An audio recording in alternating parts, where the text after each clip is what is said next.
Hello students. सो बेटा आज का हमारा टॉपिक नेक्स्ट चैप्टर है हमारा chapter number 5 which is the moving charges and magnetism. और इसका फर्स्ट टॉपिक है आपका मैग्नेटिक फील्ड। जैसे आपने फर्स्ट चैप्टर में इलेक्ट्रिक फील्ड पढ़ा था, now it is your magnetic field. Chapter है हमारा moving charges and magnetism. Right. तो देखिए अभी हमने ऑब्जर्व किया पिछले चैप्टर में, जैसे आपने शुरू का चैप्टर पढ़ा, फर्स्ट चैप्टर और सेकंड चैप्टर में हमने पढ़ी थी इलेक्ट्रोस्टैटिक्स। मींस अगर कोई इलेक्ट्रिक चार्ज कहीं पे रखा हुआ है, ठीक है, स्टेशनरी है, तो उसके क्या इफेक्ट होंगे। कोई चार्ज कहीं पे रखा हुआ है, ठीक है, क्यू कुलाम का, राइट। सो इसके नियर बाई क्या लग जाता है, हमारा एक इलेक्ट्रिक फील्ड सेटअप हो जाता था। अगर हम इसको किसी अनदर चार्ज के फील्ड में ले आएंगे या इसको मूव कराएंगे तो एक इलेक्ट्रिक पोटेंशियल लग जाता था हमारा, राइट। तो हमने इलेक्ट्रिक फील्ड पढ़ा, इलेक्ट्रिक पोटेंशियल पढ़ा। ये दोनों इफेक्ट हमारे किसके थे? ये आपके दोनों ही इफेक्ट थे जब चार्ज कहीं पे किसी पॉइंट पे स्टेशनरी होता है। लेकिन अगर ये चार्ज आपका मूव करेगा तो क्या होगा? उस सर्किट में एक करंट फ्लो होगी, जिसको हमने करंट इलेक्ट्रिसिटी यानी अपने लास्ट चैप्टर में नाम से पढ़ा, ठीक है, दिस इज चैप्टर। तो आपने पढ़ा उसको करंट इलेक्ट्रिसिटी के नाम से, ठीक है। अब वही उसी पार्ट को हम आगे बढ़ा रहे हैं। अगर करंट इलेक्ट्रिसिटी मींस अगर चार्ज आपका मूव कर रहा है, राइट, तो सिर्फ देखिए करंट तो होगी एलिमेंट में, इसके अलावा हमने ऑब्जर्व किया if a current is moving means if a charge is moving in any of the conductor then at the nearby point, ठीक है, नियर बाई पॉइंट पे एक मैग्नेटिज्म यानी मैग्नेटिज्म इफेक्ट प्रोड्यूस हो जाता है। What is the magnetism effect?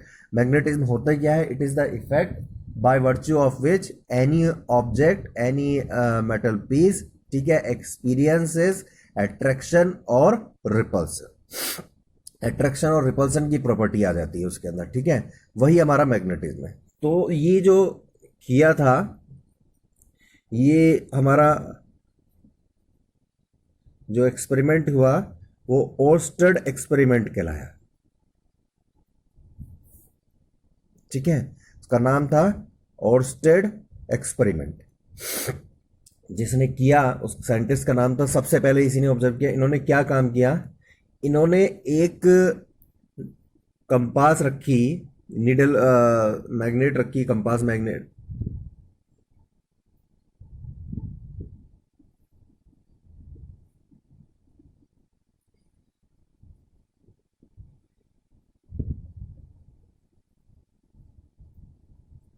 ठीक है। ये इन्होंने एक कोई सर्किट था,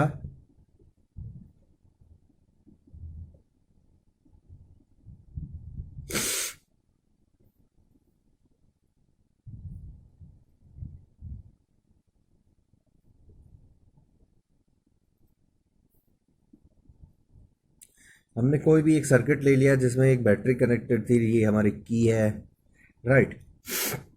तो हमने ऑब्जर्व किया ये जो हमारी मैग्नेट है, जो नीडल मैग्नेट है, इसमें कोई डिफ्लेक्शन नहीं था, ठीक है।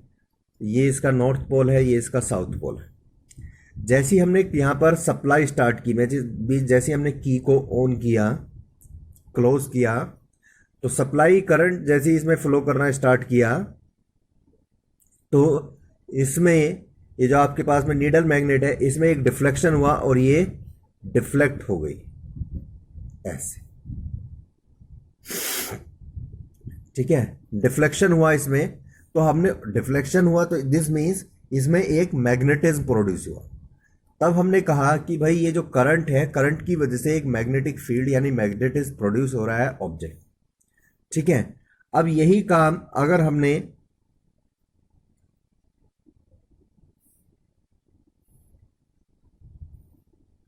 उन्होंने दोबारा और ऑब्जर्व किया, यही आपने बैटरी की पोलैरिटी को रिवर्स कर दिया,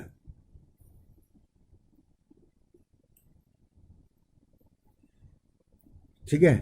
तो एक चीज और ऑब्जर्व हुई, इस बार जैसे ये डिस्प्लेसमेंट हुआ था एंटी क्लॉकवाइज, तो इस बार जो डिस्प्लेसमेंट हुआ वो एंटी क्लॉकवाइज, मीन्स नॉर्थ जो था वो अवे हो गया, साउथ जो था वो आपका नियर बाई आ गया। तो हमने ये भी ऑब्जर्व किया कि अगर हम बैटरी की पोलैरिटी को रिवर्स कर देते, मीन्स अगर करंट की डायरेक्शन को रिवर्स कर देते तो जो मैग्नेटिक फील्ड है उसकी डायरेक्शन भी चेंज हो जाती है। तो हमने ऑब्जर्व किया सबसे पहले कि देखिएगा, if there is a moving charge, यानी चार्ज अगर मूव कर रहा हो, that means if the current is moving in a circuit, then at the nearby point a magnetic field will be said to be produced, and that magnetic field will have the direction, वो direction आपका होगी, उसमें direction भी होगी, वो depend करेगा। ठीक है, उसी डायरेक्शन को हम अपने फ्लेमिंग के लेफ्ट हैंड रूल से निकालते हैं। तो what is the magnetic field, जैसे आपने इलेक्ट्रिक फील्ड पढ़ा था, magnetic field it is the space और रीजन अराउंड ए मैग्नेट, और अराउंड ए यानी करंट कैरिंग वायर, क्योंकि करंट कैरिंग कंडक्टर पे भी लग रहा है, तो current carrying wire in which the magnetic influence can experience by a magnet और बाय एनी मैग्नेटिक मटेरियल। ठीक है, एक ऐसा इमेजिनरी एरिया जिसमें कोई भी हमारा मैग्नेटिक इन्फ्लुएंस लगता है, यानी मैग्नेटिक फील्ड लगता है किसी मैग्नेट, तो उसको हम क्या कहते हैं, उसमें मैग्नेटिक फील्ड कहते हैं। ये एक वेक्टर क्वांटिटी है।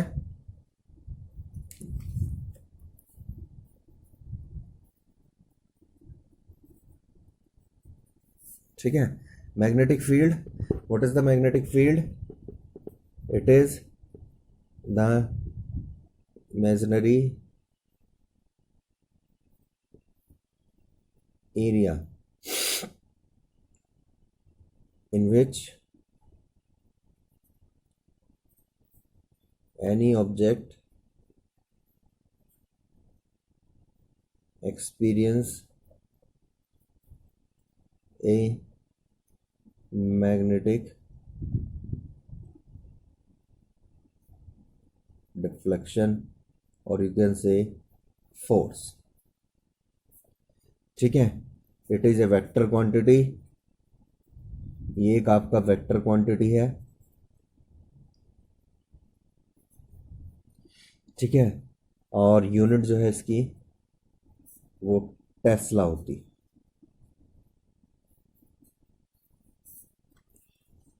ठीक है, टेस्ला या वेबर पर मीटर स्क्वायर, एक ही बात।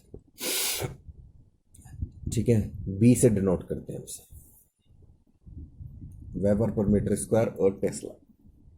ठीक है, तो देखिएगा, हमने अभी तक ऑब्जर्व किया हमने अभी तक पढ़ा कि अगर कोई भी करंट कैरिंग एलिमेंट रहेगा हमारे पास में, कोई भी करंट कैरिंग कंडक्टर रहेगा हमारे पास में, राइट, तो उसके नियर बाई एक मैग्नेटिक फील्ड प्रोड्यूस हो जाता है, जो कि ओस्टेड ने बताया, और उसने कहा कि इसमें डायरेक्शन भी होगी अपोज, अगर आप करंट के डायरेक्शन को अपोज कर देंगे तो वो मैग्नेटिक फील्ड आपका अपोजिट डायरेक्शन में।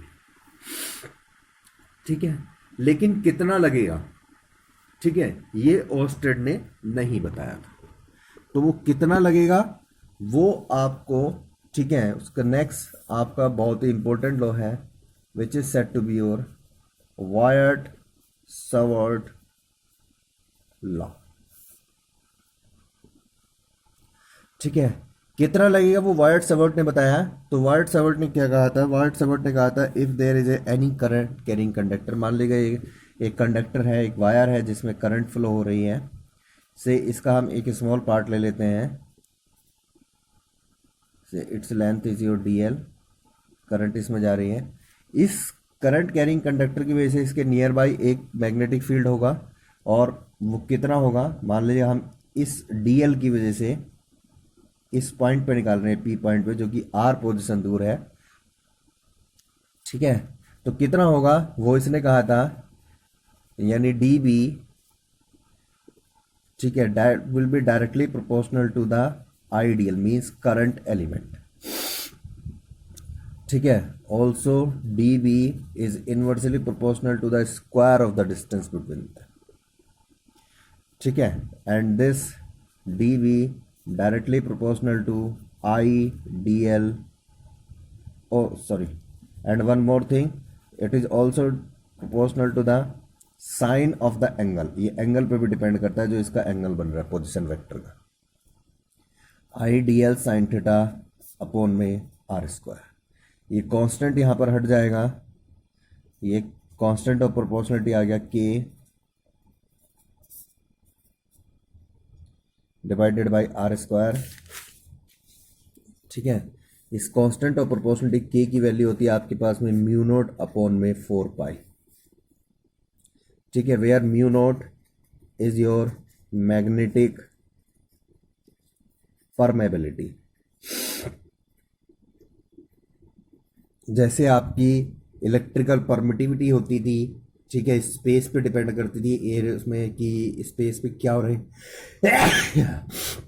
ऐसी आपकी मैग्नेटिक परमेबिलिटी होती है। ठीक है, म्यू नोट अपॉन 4 पाई की वैल्यू होती है 10 की पावर -7। जैसे आपकी 1 अपॉन 4 पाई एप्सिलॉन नोट होता था वहां पर कांस्टेंट, उसकी वैल्यू होती है 9 इंटू 10 की पावर 9। ऐसे यहाँ पर म्यू नोट अपॉन 4 पाई होता है, बिल्कुल सेम वैसे ही रहता है। इसकी वैल्यू रहती है आपकी 10 की पावर -7। ठीक है, फॉर फ्री स्पेस। अगर कोई और होगा एयर वगैरह तो उसमें आपको ये म्यू की वैल्यू, उसकी परमेबिलिटी की वैल्यू गिवन पड़ेगी। ठीक है, so this D B finally हमारे पास में फॉर्मूला हो गया mu naught upon 4 pi I D L sine theta by R square. ठीक है, अब हमने बताया था ये आपकी वेक्टर क्वांटिटी है, तो वेक्टर क्वांटिटी अगर हम रिप्रेजेंट करेंगे तो कैसे रिप्रेजेंट करेंगे वेक्टर, ये देखिएगा वेक्टर यहाँ पर जो है वो डीएल कंपोनेंट है। कौन है? डीएल कंपोनेंट है। ठीक है, आई स्केलर है और आर ये दोनों वेक्टर हैं। डीएल जो लेंथ आपके डिस्प्लेसमेंट, तो D B vector can be written as mu naught upon 4 pi. ठीक है, आई इंटू में ये आपका हो गया DL cross R divided by R cube. ठीक है, अगर आप देखिएगा इसको निकालेंगे तो यही आएगा, ये मैंने वेक्टर फॉर्म में लिख दिया है। देखिए आप डीएल क्रॉस आर, देखिए ये आ गया आपका mu naught upon 4 pi I DL cross R क्या हो जाएगा आपका डीएल इंटू में आर साइन थीटा अपॉन में आर क्यूब। तो एक इससे कैंसिल हो जाएगी पावर, तो वही आ जाएगा आपका Idl sine theta by R square. तो हमने एक आर से यहाँ पर मल्टीप्लाई किया, एक आर से डिवाइड किया सॉरी। ठीक है, एक आर से मल्टीप्लाई एक आर से हमने डिवाइड किया और वो हमने यहाँ पर वेक्टर फॉर्म में लिख दिया। तो this is the in form of your vector. So this is very very important formula of this chapter. The magnetic field due to any current carrying conductor, ठीक है, is D B is equal to I D L sine theta by R square. ठीक है, फिर से लिख रहा हूँ मैं, D B is equal to mu naught on 4 pi I D L sine theta by R square. अच्छा, direction बताएंगे हम। डायरेक्शन क्या रहेगी इसकी? डायरेक्शन रहेगी, देखिए डीएल क्रॉस आर है, ए क्रॉस बी वेक्टर है, यानी ए और बी वेक्टर के प्लेन में, यानी डीएल और आर का जो भी प्लेन होगा उसके परपेंडिकुलर डायरेक्शन में रहेगी इसकी बी की direction. So B will be in the perpendicular direction to the plane of DL and R. अब डीएल आर का प्लेन क्या रहेगा वो आपका अलग रहेगा। ठीक है, तो जो डायरेक्शन हम निकालते हैं लेफ्ट हैंड रूल से निकालते हैं। वैसे मैं आपको इसका सिंपलेस्ट सबसे वे बताऊं, हमेशा डायरेक्शन निकालनी है। जैसे ये वायर है आपके पास में, करंट कैरी, ये करंट इसमें है, आपको पॉइंट पे निकालना है। डायरेक्शन किधर निकालने से? इस पॉइंट पे निकालनी है, इधर। ठीक है, तो आप हमेशा याद रखिएगा, देखो लेफ्ट हैंड रूल लगा के उसमें थोड़ा सा कॉम्प्लिकेशन होता है। हमेशा याद रखिएगा जिस डायरेक्शन में करंट है उस डायरेक्शन में अपनी पेन की टिप रखिएगा। जैसे करंट ऊपर जा रही है तो पेन की टिप मैंने ऊपर रखी। अब इस पेन की टिप को उधर घुमा दिया जिधर आपको मैग्नेटिक फील्ड चाहिए। मुझे चाहिए इस साइड में, तो मैंने इधर घुमा दिया। ठीक है, मुझे इधर चाहिए तो मैंने ऐसे घुमाया। ऐसे मतलब ये हो गया आपका क्लॉकवाइज। तो ये डायरेक्शन हो गई आपकी क्लॉकवाइज, मतलब क्लॉकवाइज डायरेक्शन हो गई आपकी मैग्नेटिक फील्ड की। क्लॉकवाइज का मतलब होता है बेटा इनटू द पेपर। दो डायरेक्शन हम डिनोट करते हैं यहाँ पर, एक होती है इनटू द पेपर, एक होती है out of the paper. Into the paper मतलब क्लॉकवाइज। अगर यही पॉइंट आपका इधर होता, ठीक है, तो कैसे होता है हमारे पास में, देखिएगा ये हमारे पास में पेन की टिप रखी हमने और ये हमने इधर घुमा दी, तो इधर घुमाया तो हमारा एंटी क्लॉकवाइज है। एंटी क्लॉकवाइज मतलब आउट ऑफ द पेपर। तो ऐसे हम डायरेक्शन निकालते हैं, ठीक है। तो this is the way of to find the direction, right. तो देखिए हमारे पास में करंट की डायरेक्शन हो गई। इस तरीके से हम करंट की अपनी डायरेक्शन निकाल सकते हैं काफी सारी। देखिए अगर यही करंट आपका, तो हमने देखा इसके लेफ्ट साइड राइट। एक बार और एग्जांपल मैं बता रहा हूं, ये करंट कैरिंग एलिमेंट है, इस बार करंट की डायरेक्शन ये है डाउनवर्ड, ठीक है। पॉइंट आपका दिस साइड है, तो हम क्या करेंगे, फिर से पेन की टिप रखेंगे जिधर करंट की डायरेक्शन है, पेन की टिप, और जिधर है उधर घुमा देंगे।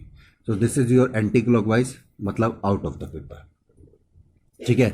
अगर इधर निकालना हो तो ये देखिए ऐसे घुमाएंगे हम, ये इधर आएगा आपका clockwise, that means into the paper, ठीक है। तो ये हमारी डायरेक्शन है। करंट की डायरेक्शन हम कैसे भी निकाल सकते हैं,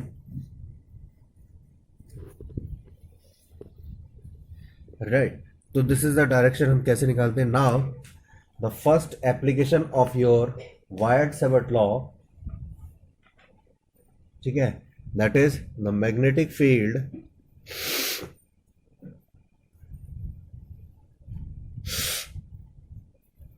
due to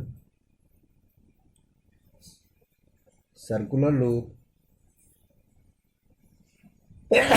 due to circular loop या सर्कुलर वायर करंट के सर्कुलर लूप करंट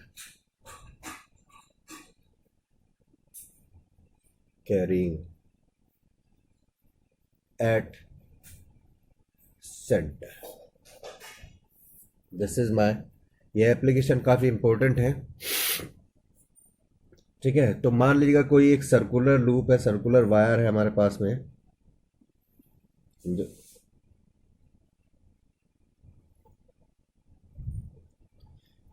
इसमें करंट है आपकी, से करंट की डायरेक्शन ये है आपकी क्लॉकवाइज,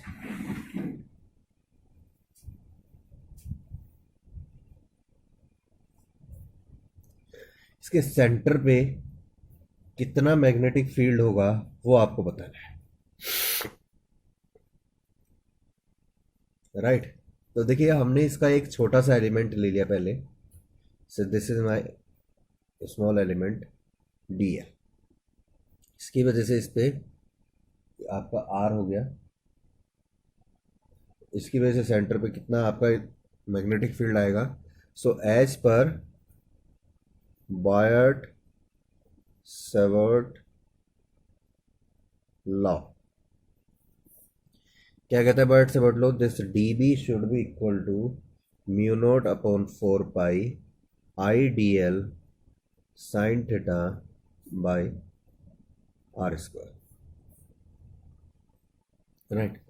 हाउ मच द, देखिए यहाँ पर D B is equal to mu naught upon 4 pi I D L. Can you tell me how much the angle here sine theta, theta कितना है। देखिए बेटा आप थीटा कितना भी रख लिएगा, डीएल जो कंपोनेंट है ये सर्कुलर लूप पे ये ऐसे रहेगा, और ये रेडियस आपकी हमेशा ऐसे रहेगी। रेडियस में और टेंजेंट में जो एंगल रहेगा वो हमेशा 90 रहेगा, तो I can write down this sine 90। So this will be your mu naught upon 4 pi I D L by R square. How much the net magnetic field,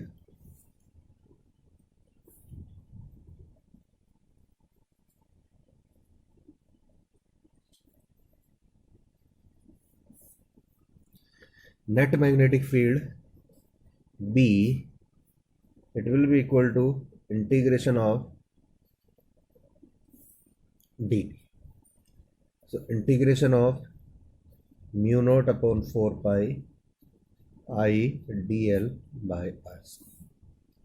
सो यहाँ पर इंटीग्रेट, यानी जो हमने एलिमेंट लिया था वो एल का ही एलिमेंट लिया था, बाकी तो सब कांस्टेंट है। तो म्यू नॉट आई अपॉन में 4 पाई आर स्क्वायर कांस्टेंट हो जाएगा, this is your D L, and integration of D L that will be equal to से L. What is the L here, मतलब लेंथ ऑफ कंडक्टर जिसपे हम ये जो via, हमने इसका एक छोटा सा पार्ट लिया था, लेकिन टोटल लेंथ कितनी है, सर्कुलर लूप है, सर्कुलर लूप की टोटल लेंथ कितनी होगी आपकी 2πr। तो एल आपकी लेंथ कितनी होगी यहाँ पर 2πr, इट्स योर 2πr। तो ये आपका एक आर से एक कैंसिल हो गया, ये आ गया आपका B is equal to mu naught I upon में 2r।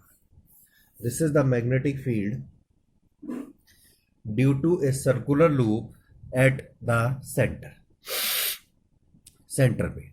ठीक है, अब जो डायरेक्शन आप निकालेंगे इसे, वो हमारा जो राइट हैंड थंब रूल है आप उससे निकाल सकते हैं। अदरवाइज देखिए मैंने आपको बताया इसमें सबसे अच्छा तरीका तो हमारे पास में यही है। अब मान लीजिएगा ये सर्कुलर लूप है, ये आपकी डायरेक्शन थी, हमें सेंटर पे निकालना है।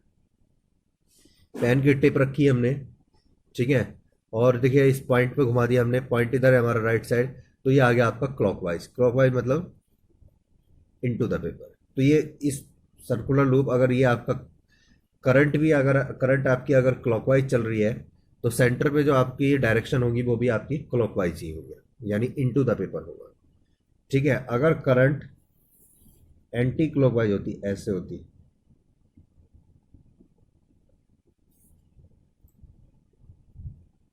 ठीक है, तो आप किसी भी पॉइंट पे लगाइए, चाहे इधर लगाइए चाहे इधर लगाइए, करंट इस बार मेरी डाउनवर्ड है, मैंने पेन की टिप रखी और पॉइंट पर अंदर है, अंदर, तो यानी ये एंटी क्लॉकवाइज हो गई, ऑन टू द पेपर हो गई, out of the paper.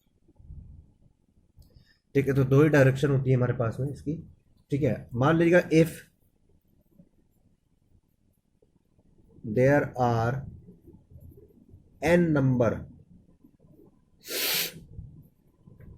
Of turns, अगर कॉइल है कोई, या एक बार आपके जो जैसे ये सर्कुलर लूप था आपका एक ही टर्न्स था, अगर n नंबर ऑफ टर्न्स होंगे इसके, जैसे कॉइल्स में होते हैं, ये उसकी प्रैक्टिक n नंबर ऑफ टर्न्स।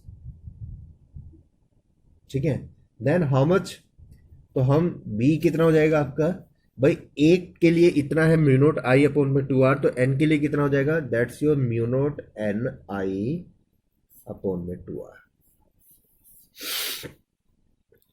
ठीक है, now for similarly semi circular loop, semi circular यानी ये आपका ऐसे होता है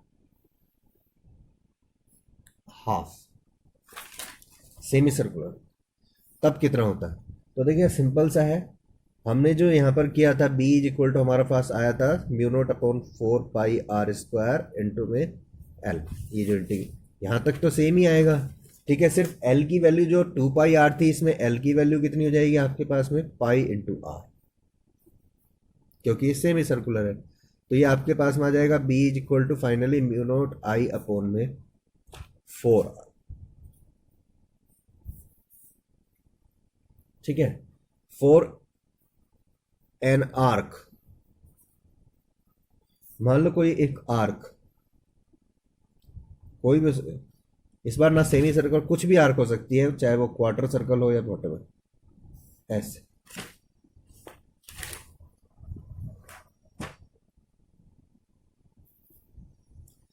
ठीक है, तो इसमें कितना हो जाएगा, आपको पता है इसमें जो आपके पास में जो यहाँ पर ये लेंथ ऑफ आर्क होती है वो कितनी होती है आपकी, एंगल इनटू रेडियस। मान लो एंगल है आपका अल्फा, तो हमें तो ये चाहिए ये कट। ठीक है, जैसे ये हमें तो टोटल लेंथ ये चाहिए, एल की जगह आपका हो जाएगा L is equal to R into alpha. ठीक है, angle length of arc is equal to angle into radius, तो हमारे पास में सिंपल हम यही फॉर्मूला रख देंगे यहाँ पर b is equal to mu naught I upon में 4πr² इंटू में r इंटू अल्फा, एक से कैंसिल हो जाएगा, तो b इज इक्वल टू आ जाएगा म्यू नोट आई अल्फा अपॉन में 2πr। सो ये डिपेंड करेगा आपके पास में आर्क है, सेमी सर्कुलर है, या कंप्लीट सर्कल है। ठीक है, तो वो डिपेंड करेगा हमारे पास, तो हम इस तरीके से ये फाइंड आउट कर सकते हैं। तो डायरेक्शन भी आ गई हमारे पास में। ठीक है, अब नेक्स्ट एप्लीकेशन इसकी,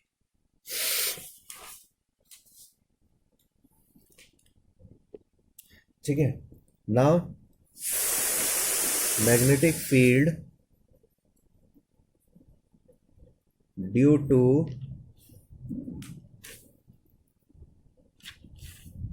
current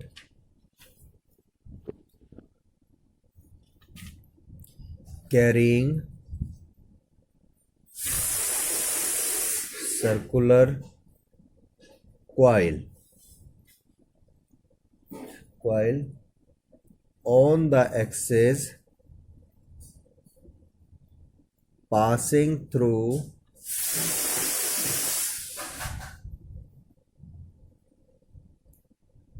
the center and perpendicular to the plane of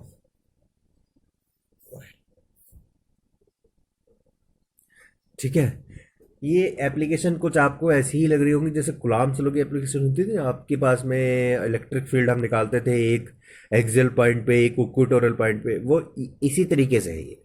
ठीक है, तो मान लीजिए इस बार कोई सर्कुलर लूप है हमारे पास में, कोई करंट कैरिंग कॉइल है सर्कुलर। अब इसके इस पॉइंट पे आपको निकालना, ये जो एक, now there is a axis passing through the centre and perpendicular to the plane of coil. इस पॉइंट पे कोई यहाँ पर एक ये पॉइंट रखा हुआ है, इसकी वजह से यहाँ पर कितना होगा ये आपको बताना है। ठीक है, तो हमने एक स्मॉल एलिमेंट ले लिया से डी एन, इसकी वजह से ये इसकी पोजीशन हो गई आपकी, मान लीजिएगा से आर पोजीशन है। ठीक है, इसमें जरा एक चीज का ध्यान रखेंगे हम, देखो जैसे इसमें दो तरीके से हम क्वेश्चन कर सकते हैं, या तो इसे हाफ हाफ डिवाइड कर दो, आधा आधा। ठीक है, मतलब आधी कॉइल ये, आधी कॉइल ये। ठीक है, जैसे ये लगेगा आपका, ऐसे ही आपका ये, या अगर एक ही कॉइल कर, देखो अगर आप एक ही कॉइल कंसिडर करोगे तो ये जो डीएल है, जो मैंने छोटा सा एलिमेंट लिया है, इसकी जो लिमिट होगी वो कहां से होगी, हाफ कॉइल में, मतलब यहां से लेके यहां तक। यानी डीएल जब आप वैल्यू रखोगे, डीएल इंटीग्रेशन ऑफ डीएल करके, तो आप करोगे उसको पाई आर। अगर आप इसे पूरा एक कंसिडर करोगे, आधा आधा नहीं कंसिडर, तो आप जो करोगे इसको, डीएल की वैल्यू होगी 2 पाई आर कंप्लीट पूरे इसकी। और अगर आपने इसे दो बार किया तो पाई आर प्लस पाई आर, तो बात वही है, पाई आर प्लस पाई आर भी आपका 2 पाई आर ही होता है। ये मैं इसलिए कर रहा हूं, देखिएगा यहां पर डीएल आपका लगेगा इसके बाद इसके परपेंडिकुलर प्लेन में आपका मैग्नेटिक फील्ड लगेगा, इसके परपेंडिकुलर, क्योंकि आपको पता है तो आर और उसके परपेंडिकुलर लगता है।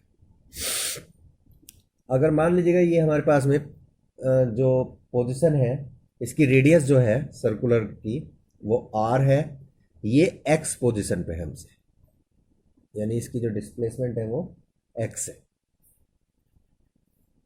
और आर इसकी रेडियस है। ठीक है, तो ये जो डिस्टेंस है ये कितनी हो जाएगी हमारे पास में, root of R square plus X square as per the Pythagoras theorem. ठीक है, अगर ये एंगल आपका थीटा है,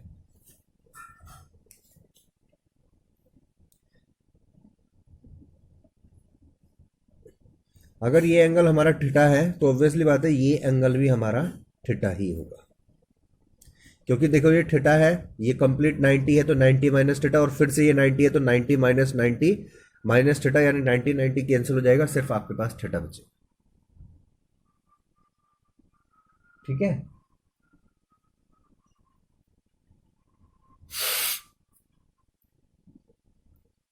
तो ये हमारे पास में थीटा बचा, ये एंगल थीटा है, ये भी थीटा। अब इस डीबी के दो कंपोनेंट हो गए, एक डीबी कोस थीटा और इधर डीबी साइन थीटा। जो काम हमने इधर किया है वही काम नीचे वाले लूप के लिए जो इधर बचेगा ऐसे होगा, ये भी इस तरीके से डीबी लगेगा, और ये आपका डीबी कोस थीटा और ये डीबी साइन थीटा। तो जैसे हमारे पास में जो मैग्नेटिक फील्ड है लास्ट केस में वो लगा था आपका, आपने, इस बार हमारे पास में एक वेक्टर डायग्राम बन गया।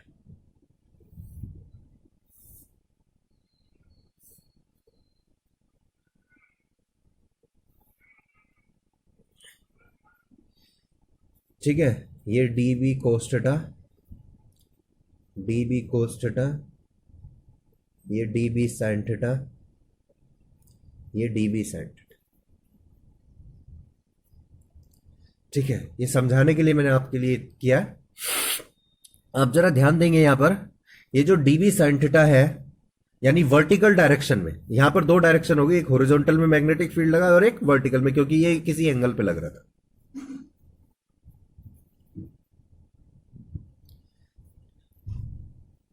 ठीक है, तो हॉरिजॉन्टल में आपका जो मैग्नेटिक फील्ड लग रहा है वो दोनों सेम डायरेक्शन में लग रहे हैं। जब सेम डायरेक्शन में कोई दो वेक्टर होते हैं तो आपको पता है क्या हो जाते हैं, वो ऐड हो जाते हैं। और वर्टिकल में जो मैग्नेटिक फील्ड लग रहा है वो अपोजिट डायरेक्शन में लग रहा है, तो जो अपोजिट डायरेक्शन में जो वेक्टर्स होते हैं वो आपके सब्ट्रैक्ट हो जाते हैं। तो ये एक दूसरे से कैंसिल कर देंगे और ये दोनों एक दूसरे को एड अप हो जाएंगे। तो अगर मैं आपसे पूछूं how much the D B X, that will be your D B cos theta plus D B cos theta, यानी आपका आगे 2db cos थीटा। यही चीज मैं आपसे पूछूं डी बी वाई डायरेक्शन में, that's your D B sine theta minus D B sine theta, that will be equal to 0। So means the net magnetic field in the vertical direction will be 0. It will be 0. आ जाए। ठीक है, तो ये हमारे पास में net vertical direction में जो मैग्नेटिक फील्ड है वो आपका 0 हो गया। तो सिर्फ बचा हमारे पास हॉरिजॉन्टल डायरेक्शन। अब हम डीबी निकाल लेते हैं। How much the dB? So dB is equal to, again as per Wyatt-Sabato, it's your mu naught upon 4 pi I dl sin theta by r square. How much the theta? Theta is again 90 degree, क्योंकि ये circular है। ठीक है, ये आपके पास में आ गया dB is equal to mu naught upon 4 pi I dl sin 90 divided by r square. So dB is equal to mu naught upon 4 pi I dl, ठीक है, दैट्स योर I dl by r square. तो how much the B? Integration of dB। ठीक है, how much the integration of dB? ठीक है, that's your mu naught upon 4 pi I by r square. तो mu naught I upon में 4 pi R square common हो जाएगा, सिर्फ integration of DL बचेगा और ये आपका आ जाएगा म्यू नोट अपॉन में 4 पाई आर स्क्वायर, डीएल का integration L, and what is the value of L? L is equal to pi into R, क्योंकि हमने यहाँ पर देखिए दो कंपोनेंट में तोड़ा है इसको हाफ हाफ में, इसलिए पाई आर। तो फाइनली आ गया हमारे पास में mu naught upon 4 pi mu naught into I upon में 4 पाई आर स्क्वायर इंटू में पाई इंटू आर, पाई से पाई कैंसिल, आर से। तो फाइनली ये हमारे पास में आ गया B is equal to mu naught I upon में 4 आर।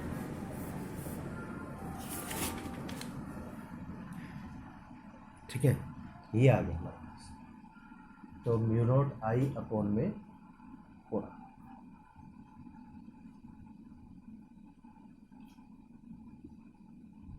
ठीक है,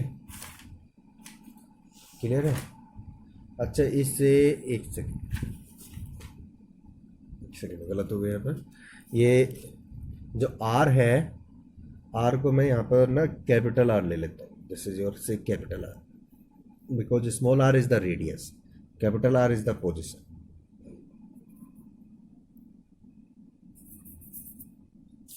ठीक है, तो फाइनली हमारे पास में जो आएगा, जरा ध्यान देना। So B is equal to mu naught I upon में 4 pi capital R square into में पाई इंटू आर। ये जो आर है ये रेडियस है, ये आर जो है वो पोजिशन है, और ये आर की वैल्यू आपकी R square plus X square. तो बी इज इक्वल टू आपका म्यू नोट आई अपॉन में 4 पाई, ठीक है, इंटू में pi R divided by R square plus X square का, sorry under root of R square plus X square और उसका भी होल स्क्वायर। पाई से पाई कैंसिल हो गया यहाँ पर, तो ये फाइनली हमारे पास में आया b is equal to mu naught I upon में 4 इंटू में r अपॉन में root of R, sorry root तो कैंसिल हो गया, रूट ऑफ आर, चलिए कोई बात नहीं, ठीक है। ये b आया, लेकिन आपके पास में हमें निकालना है bx। How much the bx? That's your 2b cos theta, ठीक है। तो हम यहाँ पर 2b cos थीटा कितना आ जाएगा, ये म्यू नॉट आई अपॉन में 2 R square plus X square into R into cos theta, ठीक है। और ये जो bx है, आपको जो नेट मैग्नेटिक फील्ड है, how much the net magnetic field b, it will be equal to bx। Reason, क्योंकि b क्या होगा अंडर, देखो मैं आपको बता दूं कैसे आया ये, b will be equal to root of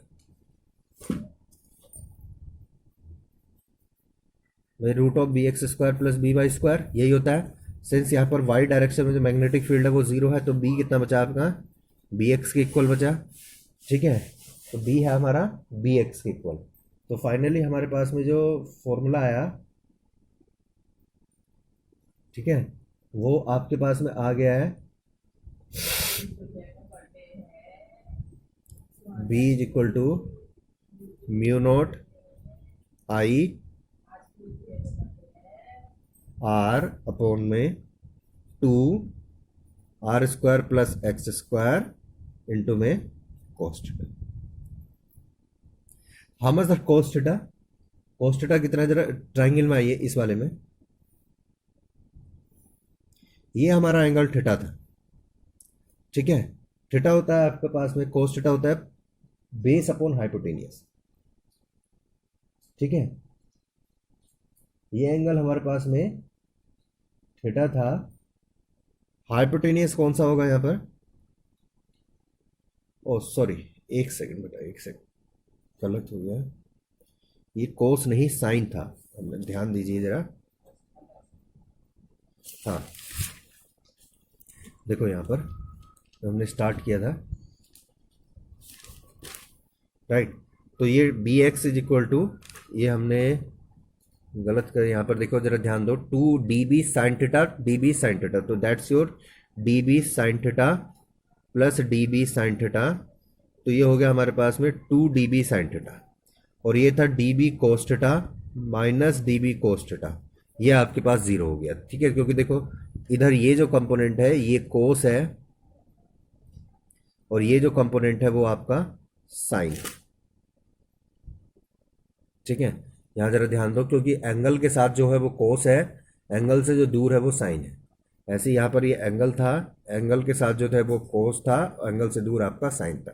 तो ये हमारे पास में जो bx आया था, dbx, that was your 2 db sine theta,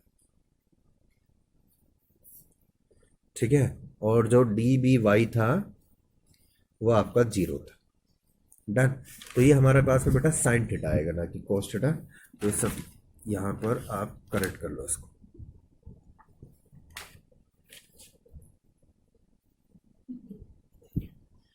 ठीक है। तो ये हमारे पास में साइन थीटा आया। साइन थीटा कितना होता है, परपेंडिकुलर आर अपॉन में hypotenuse R square plus X square. तो I will just put this value mu naught I R upon में 2 R square plus X square into में आर अपॉन में root of R square plus X square, ठीक है। So this B will be equal to mu naught I R square upon में 2 R square plus X square की power 3/2। This is my net magnetic field, ठीक है। अभी देखिए इसी से अगर आपको सेंटर पे निकालना हो, जो सेंटर पे हमने पहले एप्लीकेशन निकाली थी, सेंटर पे मतलब x इज इक्वल टू 0 होगा, तो आप जैसे x की वैल्यू 0 रखोगे, ठीक है, एट सेंटर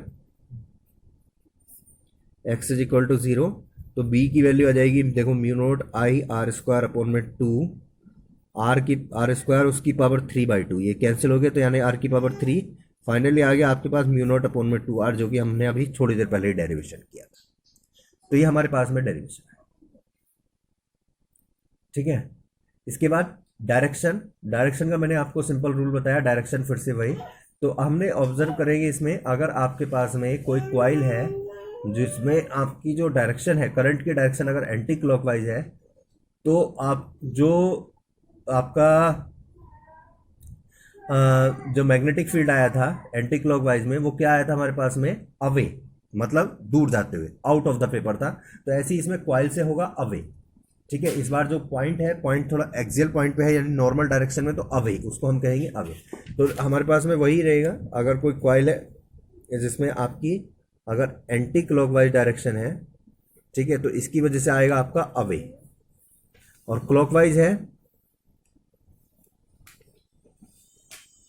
ठीक है, तो इसमें आएगा आपका टुवर्ड्स द क्वाइल, ठीक है। तो ये हमारे पास में कुछ कंपैरिजन है हमारे पास में बॉयड-सावर्त लॉ और कूलॉम्स लॉ का। दोनों में आपस में क्या कंपैरिजन है, देखिएगा दोनों ही आपके इनवर्स स्क्वायर लॉ को आपका फॉलो करते हैं, ठीक है। और ये दोनों ही आपके, एक इलेक्ट्रिक फील्ड पे था आपका, दूसरा मैग्नेटिक फील्ड, दोनों ही आपके इनवर्स स्क्वायर लॉ को फॉलो करते हैं। तो ये हमारे पास में देखिएगा, so comparison between Biot Savart law and Coulomb's law,